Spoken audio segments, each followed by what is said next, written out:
noite, galera, canal Futtop na área, Matheus falando. E agora a gente está fazendo esse vídeo para falar sobre o Flu-Fla, né? O clássico carioca que aconteceu nesse tarde de domingo, às 4 horas da tarde. A bola estava rolando no Maracanã para mais de 60 mil pessoas. E um jogo muito interessante com muitos pontos a se analisar. Vamos falar sobre a bola, mas também vamos falar sobre as polêmicas que ali circularam durante o jogo todo, e no final do jogo foi muito mais polêmicas do que propriamente jogo em si. Então aguarda a vinheta que a gente já volta para falar desse jogão que aconteceu hoje.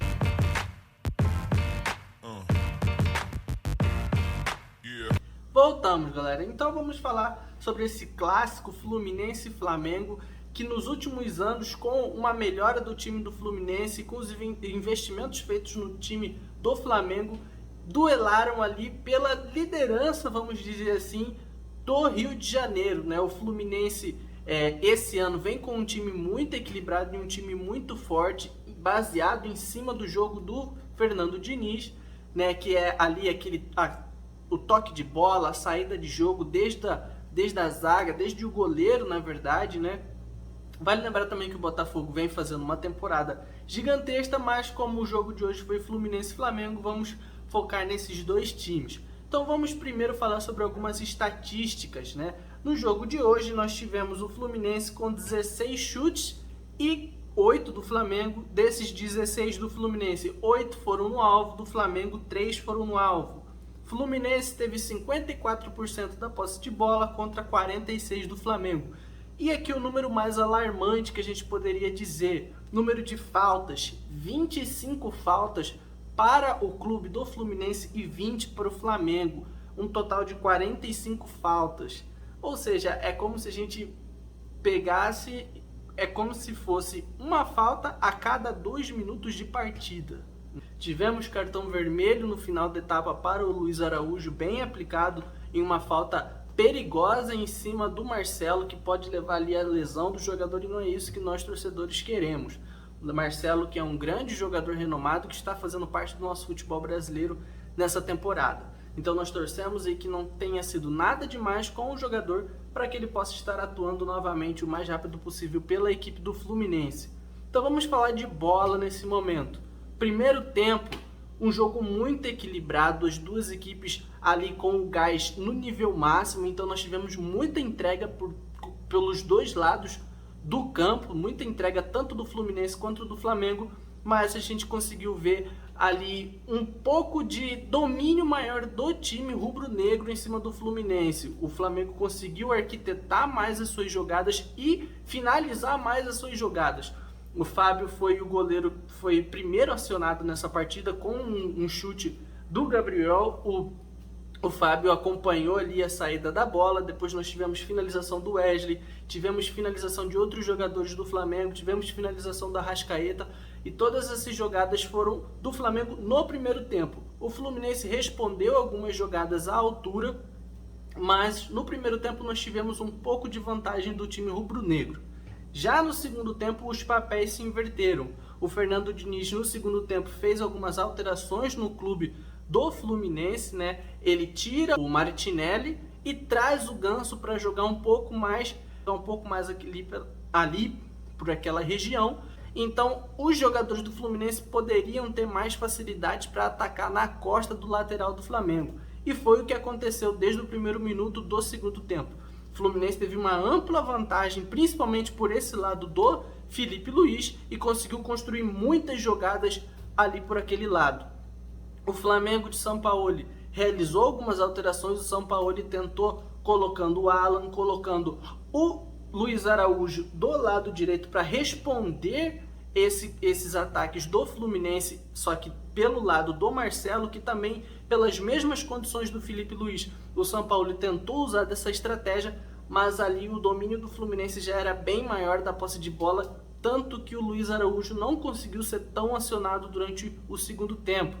Quando foi acionado, fez jogadas perigosas, passando pelo Felipe Melo, tocando para o Gabigol, que finalizou, mas teve pouquíssimas oportunidades o Luiz Araújo, e no final da partida acabou sendo expulso, né? Nós tivemos 2 gols nessa partida. Nós tivemos um gol para o Fluminense e nós tivemos um gol para o Flamengo. Ambos os gols foram anulados pelo VAR, nenhum dos gols foi anulado pelo árbitro principal de campo, né? Os 2 gols acabaram sendo anulados pelo VAR, né? Que interveio, chamou e pediu a consulta do árbitro através do VAR. E acabou sendo anulado os 2 gols, pelo Fluminense e pelo Flamengo. E a partir daí, creio eu que os ânimos tenham tomado conta do jogo na parte final, muito mais do que as estratégias de jogo. Então nós tivemos praticamente um chumbo trocado dos 2 lados e o árbitro acabou sendo vaiado pelas 2 torcidas no mesmo jogo, né? Isso acaba entregando que a sua arbitragem foi muito duvidosa por ambas as partes. E isso acaba entregando principalmente que a CBF precisa profissionalizar mais os seus árbitros. Essa partida de hoje só serviu para entregar o quão precária está a situação da arbitragem brasileira, principalmente em questão de critérios. Nós tivemos diversos lances no jogo em que os critérios não se valeram em campo. Nós tivemos uma entrada do Lima no Felipe Luiz ainda no primeiro tempo, um carrinho por trás, pegando somente a perna do jogador do Flamengo, muito parecida, óbvio, com uma intensidade menor que a entrada do Luiz Araújo no Marcelo, mas foram entradas muito parecidas. E o jogador do Fluminense acabou nem recebendo o cartão amarelo naquela ocasião. Foi marcada a falta, mas não foi apresentado nem cartão amarelo. Por outro lado, nós tivemos a marcação da falta do André em cima do Cebolinha, o que anulou o gol do John Arias. Mas aí a gente se pergunta, o árbitro estava de frente, e o árbitro estava de frente para o lance. Ele não conseguiu ver a falta a menos de 2 metros do lance. E uma falta que foi clara. Uma falta clara marcada pelo André em cima do Cebolinha. E o árbitro a menos de 2 metros do lance não conseguiu marcar. Isso entrega ainda mais descredibilidade que a arbitragem brasileira passa para os torcedores e para os jogadores que estão em campo. E isso vai minando a paciência do torcedor, minando a paciência dos jogadores que uma hora vão começar a revidar em campo. Vão começar a fazer entradas mais nervosas, porque já estarão estressados com a partida, com a arbitragem do jogo. O juiz que tentou aliviar nos cartões no início do jogo, no primeiro tempo, mas quando abriu a carteira para dar os cartões, foi totalmente sem critério. Totalmente sem critério durante toda a partida, tanto para o lado do Fluminense, tanto para o lado do Flamengo. Nós tivemos uma bola na mão do Gerson. O Gerson estava com o braço estendido. Foi pênalti para o Fluminense. E nem o juiz, nem o VAR interveio. Nós tivemos o lance do gol do Gabigol. Um bonito gol, por sinal, um lance do gol do Gabigol. Mas o lance foi revisado e o VAR chamou para que o juiz fosse e revesse a marcação de uma possível falta do Pablo em cima do Jair Mancano, no meio do campo praticamente. E aí fica a pergunta, se aquele tipo de lance que foi marcada a falta em cima do Cano foi considerado falta, foi considerado um lance para parar o jogo, o lance do Felipe Melo pulando nas costas do Arrascaeta não é lance faltoso também? Não é lance para ser chamado pelo VAR, checado pelo VAR? Isso só tira totalmente o crédito da CBF da sua arbitragem. Esse jogo de hoje foi um jogo onde foi constatado que a arbitragem brasileira precisa passar por uma reformulação completa. Os árbitros são fracos e a arbitragem brasileira é uma vergonha. O jogo de hoje foi facelado pela arbitragem.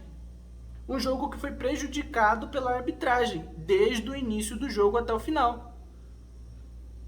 Nós tivemos gol e pênalti não marcado, gol anulado e pênalti não marcado pro Fluminense, e nós tivemos gol e pênalti não marcado pelo lado do Flamengo no mesmo jogo.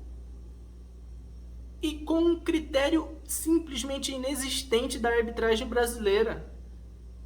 É necessário que seja revisado toda a arbitragem brasileira. Não é possível que todo jogo os comentários são sempre os mesmos. Não existe critério na arbitragem brasileira e ninguém faz nada. Não existe isso. Todo jogo Todo jogo, os comentários e as reclamações são as mesmas e ninguém muda. Isso é inadmissível. Isso só acaba com o futebol brasileiro. É isso que eu tinha para falar hoje. Menção à goleada do São Paulo em cima do Santos. Mais uma derrota para o Clube Santista, que se vê cada vez em uma situação mais difícil no Campeonato Brasileiro. É isso. Nós voltamos com mais vídeos durante a semana. Essa semana que vai se iniciar. E é isso, muito obrigado, se inscrevam, curtam e comentem. Obrigado, até o próximo vídeo.